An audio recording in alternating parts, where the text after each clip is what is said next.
iPhone SE 2022 അല്ലെങ്കിൽ iPhone SE 3, iPhone SE 5G, iPhone SE plus 5G എന്തൊക്കെ പേരുകളാണ് വരുന്നത്. എനിക്ക് ഇപ്പോഴും കറക്റ്റായിട്ടുള്ള ഐഡിയ ഇല്ല എന്തായിരിക്കും ഈ വരാൻ പോകുന്ന iPhone SE 3 അഥവാ തേർഡ് ജനറേഷൻ്റെ പേര് എന്ന്.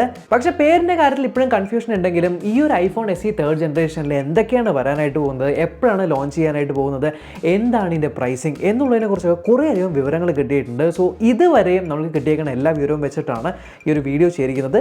സോ വീഡിയോ സ്റ്റാർട്ട് ചെയ്യാം. ഓക്കെ, SE തേർഡ് ജനറേഷൻ്റെ വിവരങ്ങളിലേക്ക് പോകുന്നതിന് മുന്നേ എൻ്റെ ഒരു പേഴ്സണൽ ഒപ്പീനിയൻ ഈ ഒരു SE സീരീസിനെ കുറിച്ച് പറയുകയാണെങ്കിൽ iPhone SE ആദ്യത്തെ ജനറേഷൻ അതെനിക്ക് വളരെയധികം ഇഷ്ടപ്പെട്ടൊരു ഡിവൈസ് ആയിരുന്നു. കാരണം എന്താണെന്ന് വെച്ചാൽ അതിൻ്റെ ആ ഒരു ഡിസൈൻ, ആ ഒരു ബോക്സി ഡിസൈൻ, ആ ഒരു കുട്ടി ഫോം ഫാക്ടർ, ഒരു നൊസ്റ്റാൾജിക് ഫീൽ തരുന്ന, എന്താ പറയുക, ഒരു വളരെ ബഡ്ജറ്റ് പ്രൈസ് പോയിന്റിൽ ഒരു ഐഫോൺ വേണം എന്ന് ആഗ്രഹിക്കുന്നവർക്ക് എടുക്കാൻ പറ്റിയിരുന്ന ഒരു ഫോണായിരുന്നു ആ ഒരു കാലഘട്ടത്തിൽ. സോ അന്നൊക്കെ ഒരു ഫോണിന് ഏകദേശം ഒരു 4-5 മണിക്കൂറിൻ്റെ ബാറ്ററി ബാക്കപ്പ് കിട്ടുന്നത് തന്നെ വളരെ വലിയൊരു കാര്യമായിരുന്നു.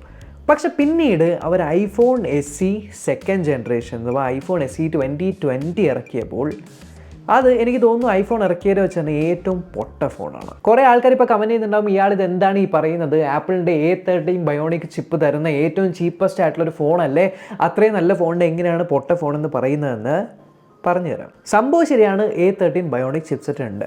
പക്ഷേ ഞാൻ പേഴ്സണലി iPhone 8 യൂസ് ചെയ്യുന്ന ഒരാളാണ്. ഞാൻ ഏകദേശം ഒരു 1.5 to 2 വർഷം വരെ iPhone 8 ഉപയോഗിച്ചിരുന്നു. iPhone 8 ഉപയോഗിച്ചപ്പോൾ ഞാൻ നേരിട്ട ഏറ്റവും വലിയ പ്രശ്നം എന്ന് പറയുന്നത് ബാറ്ററി ലൈഫാണ്. iPhone 8 ഫുൾ ചാർജ് ചെയ്ത് കഴിഞ്ഞാൽ നിങ്ങൾ നോർമലി യൂസ് ചെയ്യുമ്പോൾ തന്നെ ഒരു 4 മണിക്കൂർ കഷ്ടി ബാറ്ററി കിട്ടുള്ളൂ. ഇനി 4Gയും കൂടെ ഓൺ ആക്കുവാണ്, അതിനോടൊപ്പം തന്നെ നിങ്ങൾ GPS യൂസ് ചെയ്യുവാണെങ്കിൽ 2.5 മണിക്കൂറിൽ ഫോണിൻ്റെ ബാറ്ററി ഗോവിന്ദ. അത്രയും മോശം ബാറ്ററി ബാക്കപ്പ് ആയിരുന്നു iPhone 8. ആ ഒരൊറ്റ കാരണം കൊണ്ട് തന്നെയാണ് ഞാൻ iPhone 8 കൊടുത്തത്.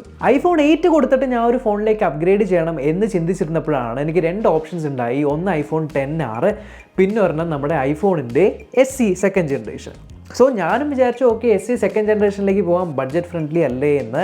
പക്ഷേ അവിടെയും വന്ന പ്രശ്നം എന്താണെന്ന് വെച്ചാൽ മേടിച്ച എല്ലാവരും തന്നെ കംപ്ലയിൻറ്റ് ചെയ്തത് ബാറ്ററി ലൈഫിനെ കുറിച്ചാണ്. അതായത് ആ ഒരു പ്രൈസ് പോയിന്റിൽ കിട്ടുന്ന ആൻഡ്രോയിഡ് ഫോണുകൾ അല്ലെങ്കിൽ ഒരു സെക്കൻഡ് ഹാൻഡ് ഇപ്പോൾ iPhone 8 പ്ലസ് ഒക്കെ എടുക്കുന്നവർ വരെയും iPhone SEൻ്റെ ബാറ്ററി ലൈഫിനെ വളരെയധികം കുറ്റം പറഞ്ഞു. അത് ഒന്നാമത്തെ കാര്യം. പിന്നെ രണ്ടാമത്തെ കാര്യം അതിൻ്റെ ക്യാമറ. അതിനകത്ത് ഇപ്പോഴും നൈറ്റ് മോഡ് സപ്പോർട്ട് ഇല്ല. ഫ്രണ്ട് ക്യാമറ ഇപ്പോഴും 7MP ആണ്. അതൊക്കെ കൊണ്ട് തന്നെ പ്രോസസ്സർ നല്ലതാണെങ്കിലും നമുക്ക് ഗെയിം കളിക്കണമെങ്കിൽ അതിൻ്റെ സ്ക്രീൻ 4.7 ഇഞ്ച് മാത്രമേ ഉള്ളൂ. പഴയ ഔട്ട്ഡേറ്റഡ് ആയിട്ടുള്ള ബെസൽസ് ഉണ്ടായി, വളരെ സ്ലിം ഫോം ഫാക്ടറാണ്. അതുകൊണ്ട് തന്നെ ബാറ്ററിയും കുട്ടിയാണ്, ബാറ്ററി ലൈഫും കിട്ടുന്നില്ല. സോ അത്രയും ഒരു പവർ വെച്ചിട്ട് ബാറ്ററി ലൈഫ് ഇല്ലെങ്കിൽ പിന്നെ എന്തിനാണ് ആ ഒരു പവർ എങ്ങനെ യൂസ് ചെയ്യാനാണ് ഇവർ ഉദ്ദേശിക്കുന്നത്? ശരിയാണ്, ചില ബാറ്ററി ടെസ്റ്റിലൊക്കെ ഏകദേശം ഒരു 6-7 മണിക്കൂറിനൊക്കെ ബാറ്ററി ബാക്കപ്പ് കിട്ടുന്നുണ്ടെങ്കിലും പ്രാക്ടിക്കലി നിങ്ങൾ GPS ഒക്കെ ഉപയോഗിക്കുകയാണെങ്കിൽ 4 മണിക്കൂറിൽ കൂടുതൽ പ്രതീക്ഷിക്കുക വേണ്ട. ഈ ഒരൊറ്റ കാരണം കൊണ്ട് iPhone SE സെക്കൻഡ് ജനറേഷൻ ഞാൻ ഒറ്റ ആൾക്ക് റെക്കമെൻഡ് ചെയ്യാറുണ്ടായില്ല. സോ ഇപ്പോൾ iPhone SE തേർഡ് ജനറേഷനിൽ ഈ കാര്യങ്ങളെല്ലാം ഫിക്സ് ചെയ്തിട്ടുണ്ടോ? എന്താണ് തേർഡ് ജനറേഷൻ്റെ സ്ട്രാറ്റജി? സോ പൊതുവെ SE സീരീസിൽ നമ്മൾ കാണുന്ന കാര്യമാണ്, മുന്നത്തെ ജനറേഷനിലുള്ള ഒരു ഐഫോൺ എടുക്കുക, അതിൻ്റെ ബോഡി അങ്ങനെ തന്നെ എടുത്തിട്ട് അതിൻ്റെ ആ ഒരു പ്രോസസ്സറും ചിപ്സെറ്റും മാത്രം വ്യത്യാസം വരുത്തി വീണ്ടും കൊണ്ടുവരിക. ഈ പ്രോസസ് വഴിയാണ് നമുക്ക് SE സീരീസ് കുറച്ചുകൂടെ പ്രൈസ് കുറച്ചിറക്കാൻ പറ്റുന്നത്. കാരണം അവർക്ക് മാനുഫാക്ചറിങ്ങിന് മാറേണ്ടിക്കും എക്സ്ട്രാ ആയിട്ട് ടൈം പോകുന്നില്ല, എക്സ്ട്രാ ആയിട്ട് കോസ്റ്റും വരുന്നില്ല.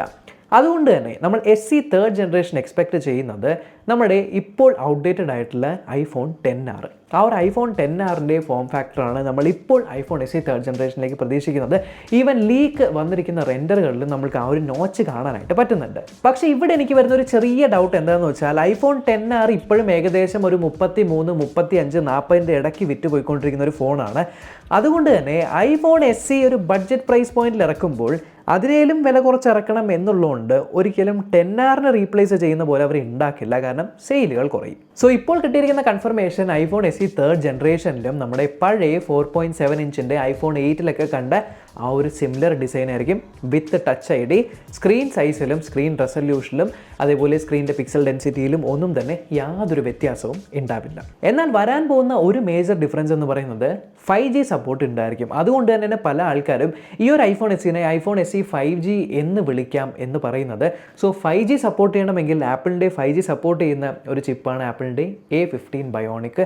സോ നമ്മൾക്ക് ഈ ഒരു ഡിവൈസിനകത്ത് A15 ബയോണിക് ചിപ്സെറ്റ് ആയിരിക്കും പ്രതീക്ഷിക്കാവുന്നത്. ഏറ്റവും പവർഫുൾ ആയിട്ടുള്ള ചിപ്സെറ്റ്, 5G സപ്പോർട്ട് ചെയ്യുന്ന ചിപ്സെറ്റ് നമുക്ക് വളരെ ബഡ്ജറ്റ് പ്രൈസ് പോയിന്റിൽ കിട്ടുമെന്ന്. ഇനി ബഡ്ജറ്റ് പ്രൈസ് പോയിന്റ് എന്ന് പറയുന്നുണ്ട്, എത്രയാണ് ആ ഒരു ബഡ്ജറ്റ് പ്രൈസ് പോയിന്റ്? അതിലേക്ക് വരാം. ഇതിനു മുന്നേ iPhone SE തേർഡ് ജനറേഷൻ എപ്പോഴാണ് ലോഞ്ച് ആവാൻ പോകുന്നതെന്ന് വെച്ചാൽ കഴിഞ്ഞ iPhone SE second generation launch ആയത് ഒരു മാർച്ച് ഏപ്രിൽ ആ ഒരു ടൈമിലായിരുന്നു. അതുകൊണ്ട് തന്നെ ഈ ഒരു തവണ നമുക്ക് മാർച്ച് ഏപ്രിൽ ടൈമിലായിരിക്കും പ്രതീക്ഷിക്കാവുന്നത്. പക്ഷേ ഇപ്പോൾ പറയുന്നത് എന്താണെന്ന് വെച്ചാൽ മാർച്ച് 8-ാം തീയതി ഒരു ആപ്പിൾ ഇവൻറ്റ് നടക്കാൻ പോകുന്നുവെന്നും അവിടെ iPad Air 5th ജനറേഷൻ കാണിക്കുമെന്നും അതിനോടൊപ്പം തന്നെ ഐഫോൺ SE 3rd ജനറേഷനും കൂടെ അൺവെയിൽ ആവും എന്നാണ് പറയപ്പെടുന്നത്. മാർച്ച് 8 എന്ന് പറഞ്ഞാൽ വളരെ അടുത്താണ് വരുന്നത്. ചിലപ്പോൾ മാർച്ച് 8 ആയിരിക്കാം, അല്ലെങ്കിൽ ഏപ്രിൽ മാസത്തിലായിരിക്കാം. കാത്തിരിക്കാം. ക്യാമറ സിസ്റ്റത്തിൽ മാറ്റം എന്തെങ്കിലും ഉണ്ടാവുമെന്ന് വെച്ചാൽ ഇല്ല. ആക്ച്വലി ഐഫോൺ 10R കണ്ട പോലെ തന്നെ ഒരു സിംഗിൾ ക്യാമറ സെറ്റപ്പ് ആയിരിക്കും. ഈവൻ ഐഫോൺ SE സെക്കൻഡ് ജനറേഷനിൽ കണ്ട പോലെ സെയിം സിംഗിൾ ക്യാമറ സെറ്റപ്പ് ആയിരിക്കും. പക്ഷേ ശരിയാണ്, SE 2020 ക്യാമറ വളരെ നല്ലതായിരുന്നു, വീഡിയോഗ്രാഫിക്കൊക്കെ വളരെ നല്ലതായിരുന്നു. എങ്കിൽ പോലും ഇപ്രാവശ്യം അവർ നൈറ്റ് മോഡ് കൊണ്ടുവരും എന്നൊരു സൂചന തന്നിട്ടുണ്ട്. കാരണം ഈവൻ 10R വരെ നൈറ്റ് മോഡ് ഇല്ല.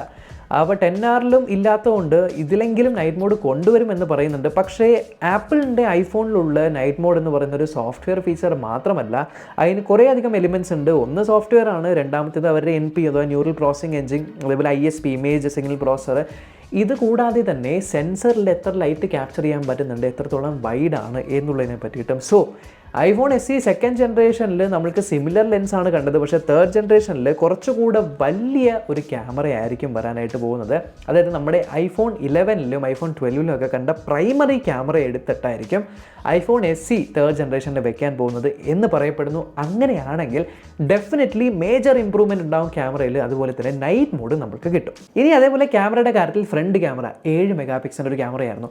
ഐഫോൺ 8 ഞാൻ ഉപയോഗിച്ചിരുന്ന ഐഫോൺ 8 7 മെഗാ പിക്സലിൻ്റെ ഫ്രണ്ട് ക്യാമറ ആയിരുന്നു. പക്ഷേ നിങ്ങൾ വിശ്വസിക്കുമെന്ന് അറിയില്ല, എൻ്റെ ഏകദേശം ഒരു 50 to 60 വീഡിയോസോളം ഐഫോൺ 8 ഫ്രണ്ട് ക്യാമറയിൽ ഷൂട്ട് ചെയ്ത വീഡിയോസാണ് 1080p. പക്ഷേ ക്ലാരിറ്റിയുടെ കാര്യത്തിൽ ഒന്നും പറയാനില്ല. ഫ്രണ്ട് ക്യാമറ 7 മെഗാ പിക്സൽ ആണെങ്കിൽ പോലും നല്ല ലൈറ്റിംഗ് ഉണ്ടെങ്കിൽ പക്കയായിട്ട് നമുക്ക് വീഡിയോസ് എടുക്കാനായിട്ട് പറ്റും. വേണമെങ്കിൽ എൻ്റെ പഴയ വീഡിയോസ് നിങ്ങളെടുത്ത് നോക്കൂ. പക്ഷേ ഉള്ള പ്രശ്നം എന്താണെന്ന് വെച്ചാൽ 7 മെഗാ പിക്സലേ ഉള്ളൂ എന്നുള്ളത് ലൈറ്റ് കുറവുള്ള സിറ്റുവേഷനിൽ വളരെ മോശമാണ്. നൈറ്റ് ടൈമിലൊക്കെ നമ്മൾ ഫ്രണ്ട് ക്യാമറയിൽ വീഡിയോസ് എടുക്കാൻ അല്ലെങ്കിൽ വീഡിയോ കോളൊക്കെ ചെയ്യാൻ നോക്കിക്കഴിഞ്ഞാൽ വളരെ ദുരന്തമാണ്. ഈവൻ നമ്മുടെ SE 2020 വെർഷനിലും ദുരന്തമായിരുന്നു. ഇപ്രാവശ്യമെങ്കിലും ഫ്രണ്ട് ക്യാമറ 12 മെഗാ പിക്സലിലേക്ക് കൊണ്ടുവരും എന്ന് പറയപ്പെടുന്നു. പക്ഷേ ഇവിടെയുള്ള പ്രശ്നം, ആപ്പിൾ 12 മെഗാ പിക്സൽ ക്യാമറകൾ കൊണ്ടുവന്നതെല്ലാം നോച്ചിൻ്റെ കൂടെയാണ്. ഈ ഒരു 3rd ജനറേഷൻ മോഡലിൽ നമ്മൾക്ക് ഇപ്പോഴും നോച്ച് ഉണ്ടോ ഇല്ലയോ എന്നുള്ളൊരു കൺഫർമേഷൻ കിട്ടിയിട്ടില്ലാത്തതുകൊണ്ട് നോച്ച് ഇല്ലെങ്കിൽ വീണ്ടും പഴയ 7 മെഗാ പിക്സൽ ക്യാമറയിലായിരിക്കും. നോച്ച് ഉണ്ടെങ്കിൽ നമുക്ക് 12 മെഗാ പിക്സൽ പ്രതീക്ഷിക്കാം. ബട്ട് സ്റ്റിൽ നോച്ച് ഉള്ളത് 2023 റിലീസ് ആവാൻ പോകുന്നത് എന്നാണ് സ്ട്രോങ് ആയിട്ടുള്ള എവിഡൻസസ് പറയുന്നത്. ഇനി അടുത്തത് ഐഫോൺ SEകളുടെ ശാപമായിട്ടുള്ള ബാറ്ററി ലൈഫിൽ ഇപ്രാവശ്യമെങ്കിലും എന്തെങ്കിലും ഇമ്പ്രൂവ്മെൻറ്റ് ഉണ്ടാകുമോ? A15 ബയോണിക് വളരെ എഫിഷ്യൻ്റ് ആയിട്ടുള്ളൊരു പ്രോസസ്സറാണ്. വളരെ എഫിഷ്യൻ്റ് എന്ന് വെച്ചാൽ നിങ്ങൾ A15 ബയോണിക് ഉപയോഗിക്കുന്ന ചിപ്സെറ്റുള്ള ഫോണുകളുടെയൊക്കെ ബാറ്ററി കമ്പാരിസൺ നോക്കിക്കഴിഞ്ഞാൽ നല്ല രീതിയിൽ ഏകദേശം 8 to 9 മണിക്കൂറോളം ബാറ്ററി ബാക്കപ്പ് കിട്ടുന്നുണ്ട്. പക്ഷേ ഇതിൻ്റെ സ്ക്രീൻ ഇപ്പോഴും LCD ആണ്. കുറേയധികം ബാറ്ററി കൺസ്യൂം ചെയ്യുന്ന ഒരു പരിപാടിയാണ് LCD. രണ്ടാമത്തെ ഇതിൻ്റെ ഫോം ഫാക്ടർ വളരെ ചെറുതാണ്. അതുകൊണ്ട് തന്നെ നമ്മുടെ ഫോം ഫാക്ടർ ചെറുതായതുകൊണ്ട് ബാറ്ററി കുറവായിരിക്കും. ബാറ്ററി കപ്പാസിറ്റി കുറവെന്ന് മാത്രമല്ല, ഇതിൻ്റെ ഫോം ഫാക്ടറിൽ ചൂട് ഡിസിപ്പേറ്റ് ചെയ്യുന്നത് ഹീറ്റ് ആവുന്ന പ്രവണത കുറച്ച് കൂടുതലായിരിക്കും സ്ലിം ആയതുകൊണ്ട്. തേർഡ്ലി ഈ ഫോണിൻ്റെ അത് നിങ്ങൾക്ക് മാക്സേഫ് സപ്പോർട്ട് കിട്ടുന്നില്ല, പക്ഷേ വയർലെസ് ചാർജിങ്ങിൻ്റെ സപ്പോർട്ട് കിട്ടുന്നുണ്ട്. സോ ഇതൊക്കെ കൂട്ടി വായിക്കുമ്പോൾ എനിക്ക് തോന്നുന്നത് ഇതിനകത്ത് മാക്സിമം ഒരു 6 മണിക്കൂറോളം ബാറ്ററി ബാക്കപ്പേ കിട്ടാൻ സാധ്യതയുള്ളൂ. പക്ഷേ ഒരു 7 മണിക്കൂറൊക്കെ കിട്ടുവാണെന്നുണ്ടെങ്കിൽ ഡെഫിനറ്റ്ലി ആണ്. സോ ഫൈനലി എന്തായിരിക്കും ഐഫോൺ SE 3rd ജനറേഷൻ്റെ പ്രൈസിങ്? ഇത് ആർക്ക് വേണ്ടിയിട്ടാണ്?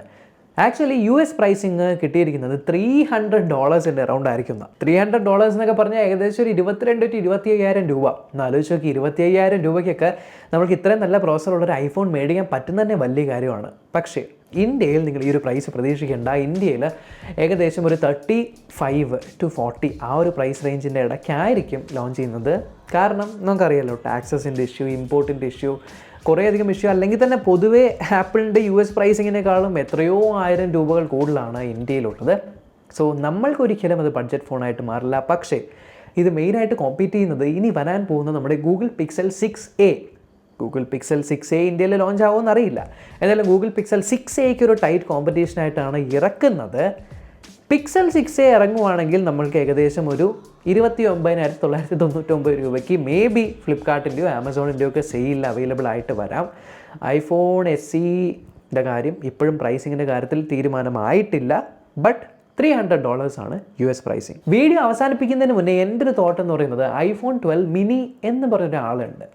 iPhone 12 mini ഈവൻ കുഞ്ഞിതാണ്, നല്ല പ്രോസസ്സർ ആണെങ്കിൽ കൂടി ബാറ്ററി ലൈഫിൽ ലേശം പ്രശ്നക്കാരനാണ്. അതാണ് നമ്മുടെ iPhone 13 mini സോൾവ് ആക്കിയിരിക്കുന്നത്. 13 mini വളരെ അടിപൊളിയായിട്ടുള്ളൊരു ഡിവൈസാണ്.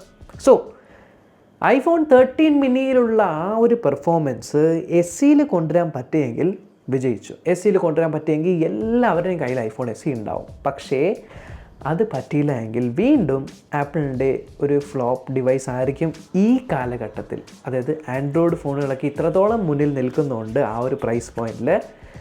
അല്ലെങ്കിൽ ഐഫോൺ എനിക്ക് എടുത്തേ പറ്റൂ, എനിക്ക് ഐഫോൺ പ്രാന്താണ് എന്ന് പറയുന്നവർ മാത്രം എടുക്കുന്നൊരു ഡിവൈസായിട്ട് മാറിപ്പോവും, ഒരു മാസ് ഡിവൈസായിട്ട് മാറില്ല. അത് മാത്രമേ ഉള്ളൂ എൻ്റെ ചെറിയൊരു കൺസേൺ. എന്തായാലും നിങ്ങൾ എന്താണ് പ്രതീക്ഷിക്കുന്നത്? നിങ്ങൾ iPhone SE ഒരു ബഡ്ജറ്റിൽ ഇറങ്ങുവാണെങ്കിൽ മേടിക്കുമോ? iPhone SE ഇപ്പോഴും 2022 ആ ഒരു ഫോം ഫാക്ടറും ആ ഒരു പഴയ ഡിസൈനും വെർത്താണോ എന്നുള്ളതൊക്കെ കമൻറ്റ് ബോക്സിലൂടെ അറിയിക്കുക. ഈ ഒരു വീഡിയോ ഇൻഫർമേറ്റീവ് ആയിട്ട് തോന്നി ഉറപ്പായിട്ടും ചാനൽ ചെക്ക് ചെയ്യാനും ഇതുവരെ സബ്സ്ക്രൈബ് ചെയ്തിട്ടില്ല അല്ലെങ്കിൽ സബ്സ്ക്രൈബ് ചെയ്യാനും തൊട്ട് ബെല്ലൈക്കൻ ക്ലിക്ക് ചെയ്ത് ഓൾ നോട്ടിഫിക്കേഷൻ എനേബിൾ ചെയ്യാൻ മറക്കണ്ട. നമ്മൾക്കിനി